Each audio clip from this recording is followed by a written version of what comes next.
Gugu Zulu's passing has been really a national conversation and a pain that has extended beyond his family. So 3 years on, and one of the tributes that Letshego Zulu put together to mark his passing on the 18th of July this year was with the launch of this book, I Choose to Live, Life After Losing Gugu. How do you move from that to choosing to live?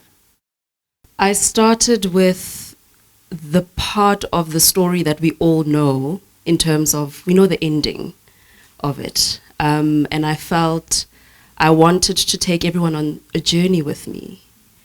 I tell it in a very conversational way, as if we're sitting in my living room and I'm literally taking you step by step in terms of what happened that evening.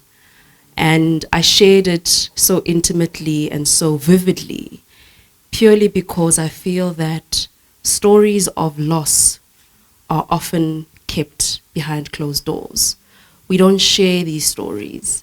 And for me to be standing here or sitting here next to you with a smile on my face and choosing to live life,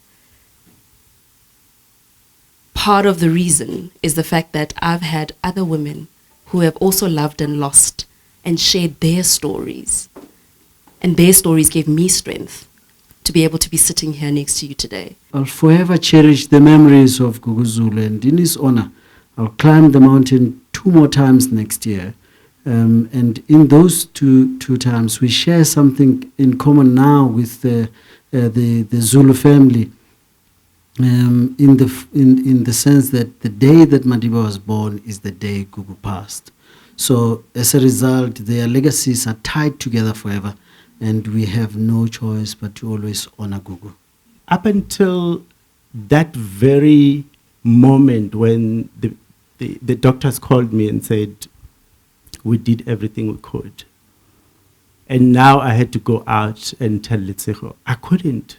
I remember I had to avoid her, and I can't even remember what our conversation was about until the social worker came and called her in, and then she came out after they broke the news. I've been back to Tanzania 3 times after Gugu passed away. We went back 2 months after he passed. I went back a year later to go and summit. I went back yet another year later with our daughter to go plant trees on the base of the mountain in his memory.